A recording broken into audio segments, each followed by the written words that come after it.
Welcome back. जागो India में वक्त है खबरों के तूफानी बुलेटिन मॉर्निंग नॉन स्टॉप का। यानी दिन की तमाम बड़ी खबरें देखिए के बाद एक बैक टू बैक।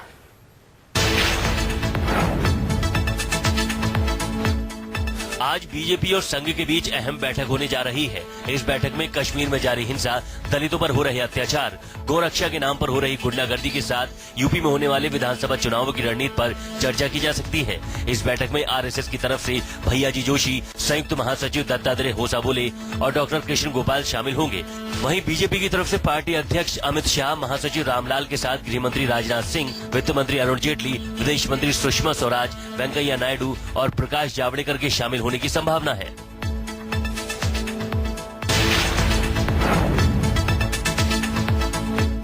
केंद्रीय संस्कृति और पर्यटन मंत्री महेश शर्मा ने रविवार को एक और विवाद खड़ा कर दिया। उन्होंने विदेशी और देसी पर्यटकों को रात के समय छोटी स्कर्ट पहनकर बाहर नहीं निकलने की सलाह दे डाली। जब मीडिया कर्मियों ने उनसे इसको लेकर सवाल खड़े किए तो उन्होंने संस्कृति का हवाला दिया।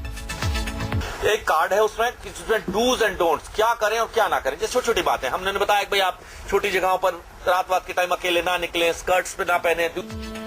ताजनगरी आगरा में एक कार्यक्रम के दौरान उन्होंने ये बयान दिया। महेश शर्मा इससे पहले भी कई विवादित बयान दे चुके हैं।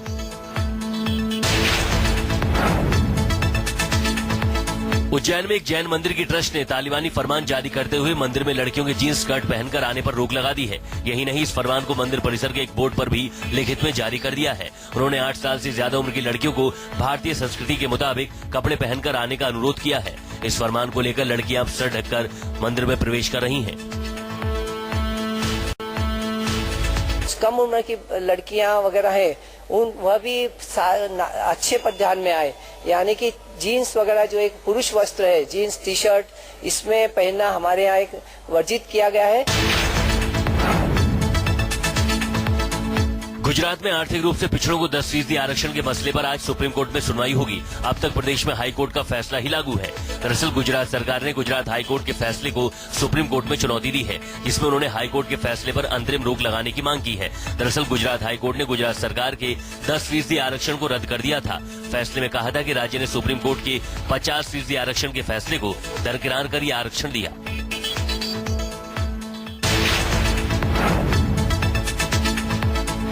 पीएम मोदी ने बलूचिस्तान का मुद्दा क्या उठाया, भारत के इस कदम ने चीन की बौखलाहट बढ़ा दी है। विशेषज्ञों के मुताबिक बलूचिस्तान में चीन पाकिस्तान इकोनॉमिक कॉरिडोर के प्रभावित होने के हालात में दोनों देश भारत के खिलाफ एक हो सकते हैं।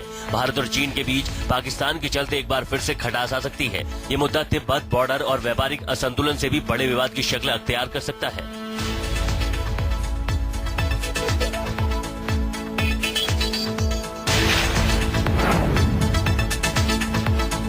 आज राष्ट्रपति प्रणब मुखर्जी खिलाड़ियों को राष्ट्रीय खेल पुरस्कार प्रदान करेंगे। इस बार रियो में सिल्वर मेडल जीतने वाली पीवी सिंधु, ब्रॉन्ज मेडल विजेता पहलवान साक्षी मलिक, जीतू राय और जिम्नास्ट दीपा कर्माकर को खेल रत्न से नवाजा जाएगा। दीपा कर्माकर के कोच विश्वेश्वर नंदी, भारतीय क्रिकेट टेस्ट टीम के कप्तान विराट कोहली के coach Rajkumar Sharma, athletics coach Nagpuri Ramesh और मुक्केबाजी कोच सागरमल दयाल को द्रोणाचार्य अवार्ड के लिए चुना गया है। इसके अलावा अजिंक्य रहाणे, तीरंदाज रजत चौहान, धाविका ललिता बाबर, बिलियर्ड्स खिलाड़ी सौरभ कोठारी, मुक्केबाज शिवा थापा, फुटबॉल खिलाड़ी Subrata Paul, hockey star VR Raghunath और रानी रामपाल, निशानेबाज गुरप्रीत सिंह, अपूर्वी चंदेला, टेबल टेनिस खिलाड़ी सौम्यजीत घोष, महिला पहलवान विनेश फोगट और पुरुष पहलवान अमित कुमार, पैरा एथलीट संदीप सिंह मान और वीरेंद्र सिंह को अर्जुन अवार्ड के लिए चुना गया है। एथलीट सत्ती गीता को हॉकी खिलाड़ी सिल्वेंस डुंगडुंग और रोवर राजेंद्र प्रसाद शेलके के साथ ध्यानचंद अवार्ड दिया जाएगा।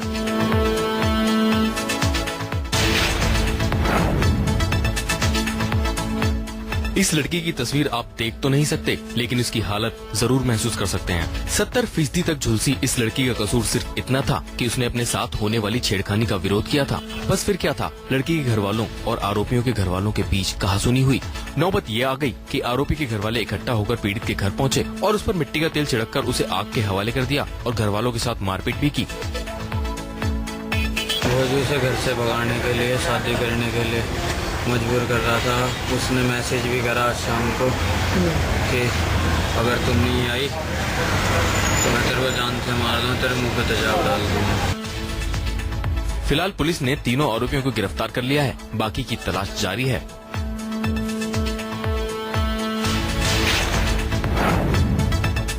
सीसीटीवी की ये तस्वीरें दिल्ली के टैंक रोड इलाके की हैं, जहां चाकू, डंडे और तलवार के दम पर बदमाशों ने लूट की वारदात को अंजाम दिया। बदमाशों ने शोरूम में जमकर तोड़फोड़ की और मालिक के साथ मारपीट भी की। शोरूम मालिक के मुताबिक इन लोगों के साथ पिछले साल उनका किसी बात को लेकर झगड़ा हुआ था। इससे पहले भी वो कई बार हमला करने की कोशिश कर चुके थे। शनिवार को एक बार फिर उन्होंने हमला किया और लूटपाट मारपीट को अंजाम दिया। 5-7 आदमी एकदम अंदर घुसे, तोड़ा फोड़ी शुरू कर दी। कुछ लोगों ने गले में हाथ मारा, मेरे बेटे के सर में लग गई, मेरे पैर में लगी है, मेरे हाथ में भी लग गई और मेरे बेटे के 6-7 टाके आ गए सर के अंदर। राजधानी दिल्ली में डेंगू के डंक ने एक और युवक को मौत की नींद सुला दिया। जामिया नगर में रहने वाले 18 साल के अशद इकबाल की डेंगू से मौत हो गई। अशद बिहार के मोतिहारी का रहने वाला था और पढ़ाई के लिए दिल्ली आया था। अशद को बुखार आने के बाद निजी अस्पताल में भर्ती कराया गया था। बाद में हालत बिगड़ने पर अपोलो अस्पताल रेफर किया गया, लेकिन यहाँ भी उसकी हालत में सुधार नहीं हुआ और उसने दम तोड़ दिया। तो आज से 3 दिन पहले मैं लेकर के गया अपोलो हॉस्पिटल और वहां पहुंचते पहुंचते केस काफी खराब हो चुका था। लास्ट में मेरा बच्चा इस दुनिया को छोड़ करके चला गया। ये तस्वीरें गाजियाबाद के इंदिरापुरम में रहने वाले विनीत की हैं। विनीत अब इस दुनिया में नहीं है। विनीत का शव निर्वस्त्र हालत में उसके फ्लैट से बरामद हुआ। वारदात का खुलासा तब हुआ जब विनीत की किसी दोस्त ने बार बार फोन न लगने पर इसकी सूचना पुलिस को दी। बाद में पुलिस की टीम मौके पर पहुंची तो फ्लैट का दरवाजा अंदर से बंद था। पुलिस दरवाजा खोलकर अंदर पहुंची तो बेड पर लाश पड़ी मिली। विनीत सीए की कोचिंग के लिए अलीगढ़ से दिल्ली आया था। मैं यहाँ पर आके देख रहा हूँ तो मुझे डेड बॉडी मिली है। हमने पूछा भी क्या हुआ है क्या नहीं हुआ है, मुझे सिर्फ गोल गोल बात घुमा रहे हैं। तस्वीरें यूपी के चंदौली की हैं, जहां बाढ़ के पानी के साथ आए मगरमच्छ मुसीबत का सबब बन गए हैं। जैसे जैसे बाढ़ का पानी कम हो रहा है, ये मगरमच्छ गांव के रिहायशी इलाकों की तरफ बढ़ रहे हैं। अचानक गांव वालों की नजर इस मगरमच्छ पर पड़ी। इसके बाद पूरे गांव में दहशत फैल गई। गांव वालों ने वन विभाग की टीम को इस बारे में सूचित किया, जिसके बाद वन विभाग की टीम ने इस मगरमच्छ पर काबू पाया और उसे अपने कब्जे में लिया। बाढ़ आने की वजह से जो है नदियों में कुछ मगरमच्छ आ गए हैं और बाढ़ का पानी जैसे से घट रहा है और कम हो रहा है तो इसके वजह से गांव की तरफ ये मगरमच्छ कुछ खेतों में जा रहे हैं।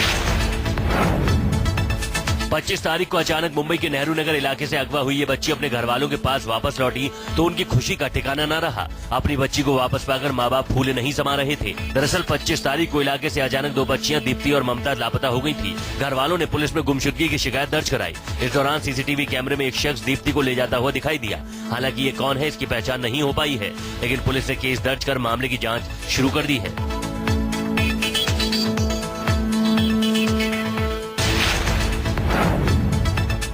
6 महीने का ये मासूम तो ये भी नहीं जानता कि उसके साथ क्या हुआ है, लेकिन आप जब इस मासूम की कहानी सुनेंगे तो हैरान रह जाएंगे। इस मासूम के माता पिता ने कर्ज के 20,000 रुपए न चुकाने के बदले में उसे अपने ही रिश्तेदार को बेच डाला। जो पति पत्नी है वो यहाँ लेके आए, बोले कि किसी ने मुझसे 20,000 रुपए लिए हैं और मैं काफी टाइम से उनसे मांग रहा हूँ पर वो दे नहीं पा रही है। इसी वजह से बच्चे को बार बार मेरे पास छोड़ जाते हैं और इस बार तो परमानेंट ही छोड़ गए हैं। राजस्थान के टोंक में रहने वाले मासूम के पिता कालू मोंगिया ने इसके जन्म के वक्त 20,000 रुपए का कर्ज लिया था, लेकिन जब वो उसे चुका नहीं पाया तो बच्चे को ही बेच दिया। हालांकि जिस शख्स को ये बच्चा बेचा गया उसने इसे बाल आश्रम को सौंप दिया है।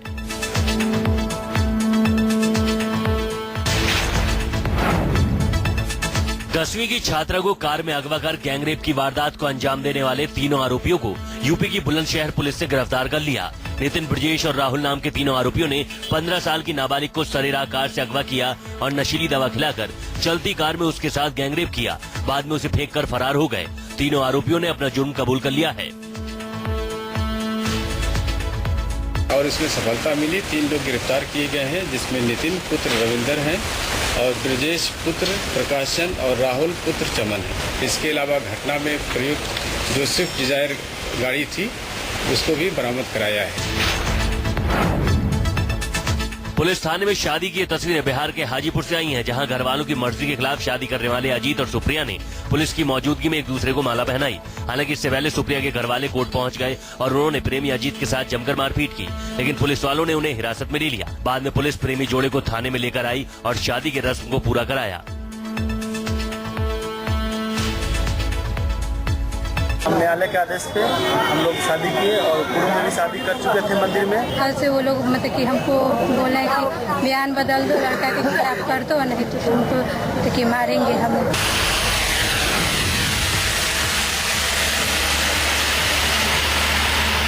अब इस ड्रोन के जरिए मुंबई पुणे हाईवे पर दौड़ने वाले हर वाहन की हरकत पर नजर रखी जाएगी। ये ड्रोन हाईवे पर रफ्तार भरने वाले हर वाहन की निगरानी करेगी। इसके निशाने पर ट्रैफिक के नियमों का पालन न करने वाले वाहन होंगे। दरअसल मुंबई पुणे हाईवे पर बढ़ते हादसों के बाद प्रशासन की तरफ से ये कदम उठाया गया है। ड्रोन में लगा कैमरा ट्रैफिक नियम तोड़ने वाले वाहनों की तस्वीरें लेता है। इसके बाद उन गाड़ियों के नंबर को ट्रैक किया जाता है। उन तस्वीरों को टोल प्लाजा पर दूसरी टीम को दिया जाता है। इसके बाद उनके खिलाफ कार्रवाई की जाती है।